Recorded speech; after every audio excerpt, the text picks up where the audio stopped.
BBC should go to bankrupt, and this is a growing call that Muslims are now going to be boycotting BBC. They are done.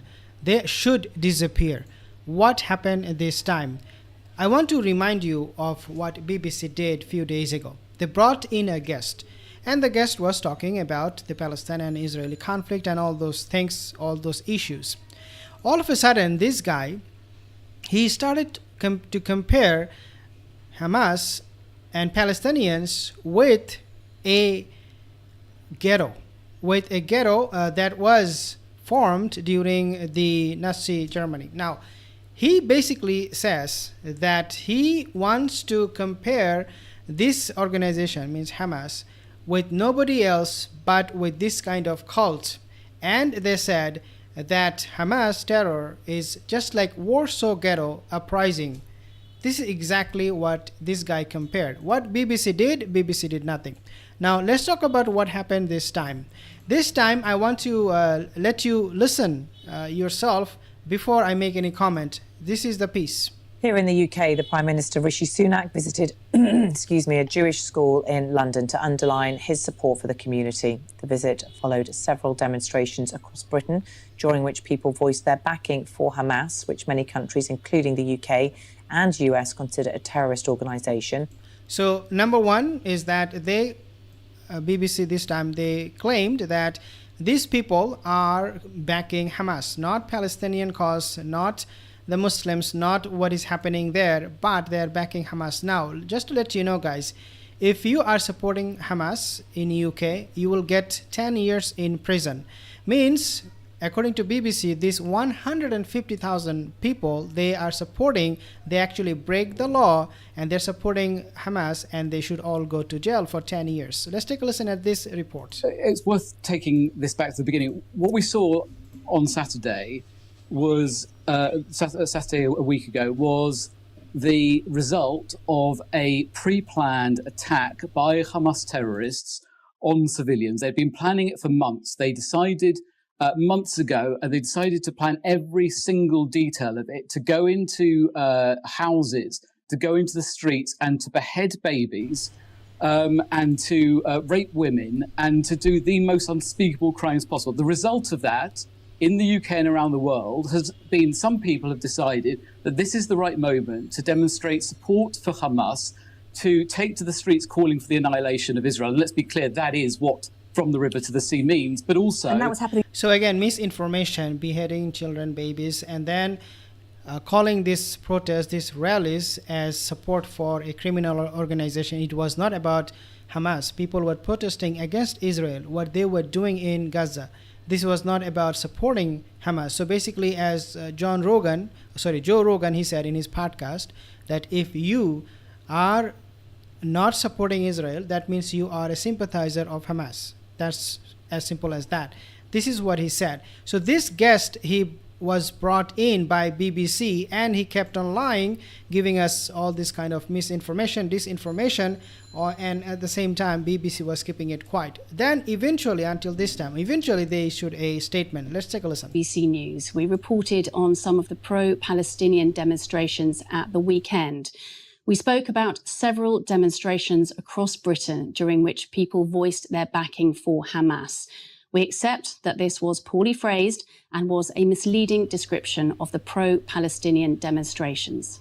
Mariam Moshiri. Now, this is not the first time they have done this, BBC. Take a look at a tweet by BBC themselves.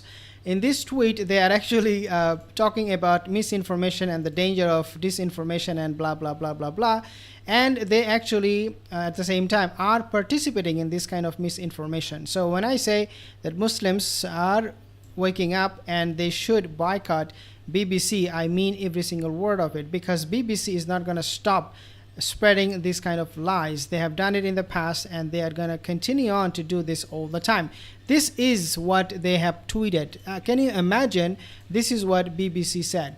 Now, who is behind Israeli-Gaza disinformation and hate online? Can you imagine? They are tweeting this when they are themselves doing all of this misinformation, spreading disinformation, spreading misinformation about what the Palestinian conflict, what is happening there. Now, this is not the end. This is not the main reason I wanted to make this video. Let's take a look at this one. Okay, this is a report that was published by a company, Israeli company, and they talked about information. According to SYED, a company based in Israel that analyzes social media, 1 in 5 accounts taking part in conversations about the attacks committed by Hamas since October 7 are fake. Fake in this context can mean they are automatically operated, but others could also run by the real people posing under false identities. So this private organization, this private agency came from Israel. Can you believe they came out in support of fair information, in support of information that are true, and they're at the same time refuting and pointing out that BBC is doing a very poor job. So a private agency in Israel coming out to talk against BBC.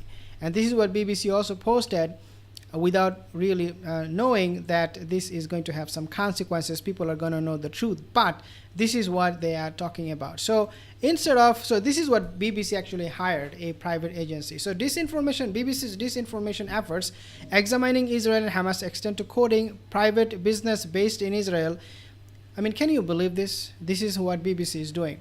Rather than doing all of this stuff, getting all of these random consultancies from across the planet, maybe try getting the basics right and not repeatedly claiming that 150,000 people broke the law last weekend for a crime which would mean up to 10 years in prison. So basically, what I'm trying to get you here is that this quote that BBC tweeted, this is something they hired a company, a consultancy firm in Israel, and BBC quoted this, but we all know that BBC, they themselves are guilty of what they're quoting here.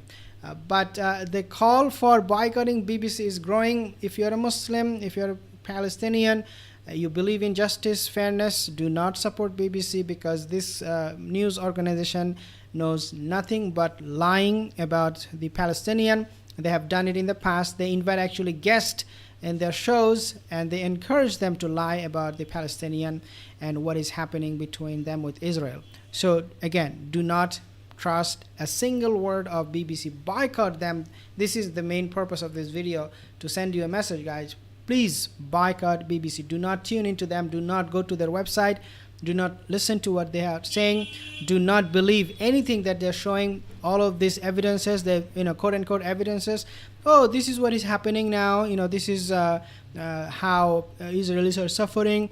Do not buy a single story. Boycott them. Boycott Ben Shapiro. Boycott Piers Morgan and all of these entities. Thank you guys for joining in. I'll see you in the next one. Have a wonderful